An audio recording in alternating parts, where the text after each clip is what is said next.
Charlie, thanks for joining us. That infrastructure plan includes investing $1 billion to the Blatnik Bridge, connecting Minnesota to Wisconsin and the Twin Ports to the country. Northern News Now's Rob Coles attended the speech and starts our coverage tonight. Laura, President Biden spoke on many topics, everything from Bidenomics to prescription drug prices. But the recently announced federal funding for the Blatnik Bridge project influenced much of the speech, including the location where it was delivered. President Biden took to the mic Thursday, receiving thunderous support from the crowd at Earthrider Brewery. For decades, people talked about replacing this bridge, but it never got done until today. The locally owned business sits in the shadow of the Blatnik, helping fund the bridge replacement effort, maybe one of Biden's more impactful decisions for people in our area. This investment is going to make a huge difference.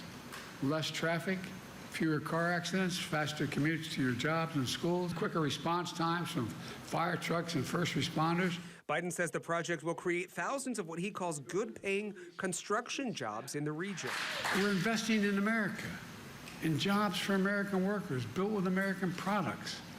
In addition to the Blatnik replacement, Biden spent time speaking about the economy.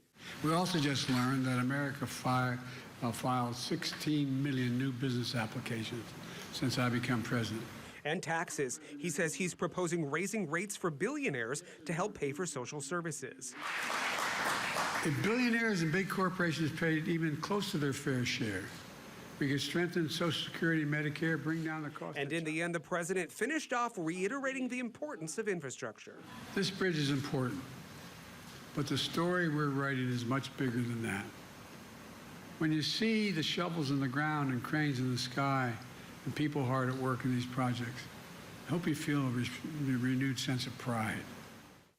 In Superior, Rob Coles, Northern News Now. The president thanked many of Minnesota's and Wisconsin's lawmakers who attended this speech. Wisconsin Governor Tony Evers, Minnesota Governor Tim Walz, as well as Minnesota Senators Klobuchar and Smith, and Wisconsin Senator Baldwin all spoke at the event.